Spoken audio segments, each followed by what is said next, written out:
The New Testament's really clear about how we are to lead, the kind of leadership that creates disciples and helps people learn and grow in their faith and in community.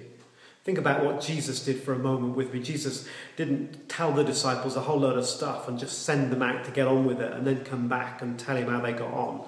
What Jesus actually did was to show them, was to lead by example, was to get them to go with him, to see what he was doing, to work alongside him. It was all about creating that environment where they could have a go and learn by watching his example. The Apostle Paul was just the same. In fact, he would even write to some of his church congregations and say, I want you to imitate me. I want you to do what I've been doing as I imitate Christ. Again, it was leading by example. In fact, at the end of the New Testament, when Paul is handing things over to one of his great disciples, Timothy, he says to Timothy, remember how you examined my way of life. You watched how I lived, and therefore you learned how to be a disciple as well. So leadership is all about being the example to others. In other words, leaders must go first. I just wanted to share a few ways in which that touches me personally and Kerry too, and our family and our lives as we seek to work out what it is to lead those around us, and for me to be leading this church too. Think about oikos for a moment, this extended family set of relationships that we read about in the Bible. We see how important they are in the Bible for developing disciples, that social space, those sets of relationships, so key to the spread of the gospel. About 10 years ago, Kerry and I started developing extended family relationships. We had no idea back then how strategic that was going to be for us as a family and also for all that we're leading in here at Burlington. We've developed that over the years, and now we're way more intentional about it than we've ever been. Just this last weekend, there were about 30 or more people in our house sharing a meal and praying together as we seek to live out this extended family that Jesus models and with his disciples, and then we see Paul modelling in his missionary journeys.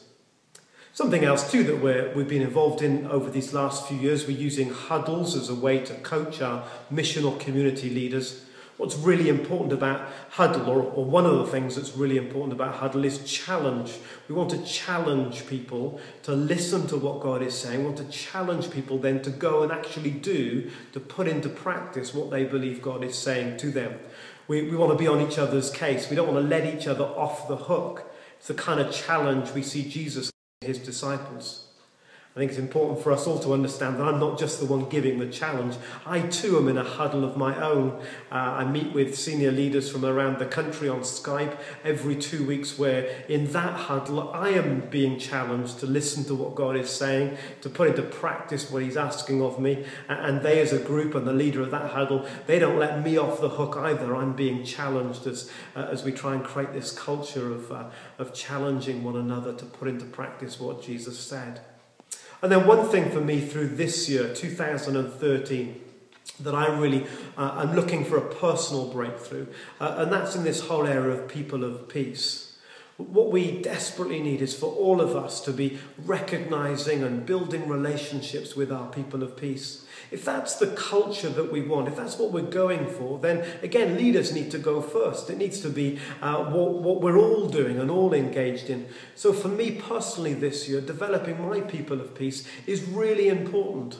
Firstly, obviously, for me as a disciple of Jesus, really important that I'm putting into practice what I read in the New Testament, but equally important too that as a whole community are involved, as I lead this whole community, that we're all learning in this together. So 2013 for me is about developing, recognising more clearly my people of peace, getting into a life rhythm of how I engage with them and build relationship with them more successfully and more intentionally, how I pray for them, how I witness and share my faith with them, how I draw them into my family, my extended family, my community, and all of these things.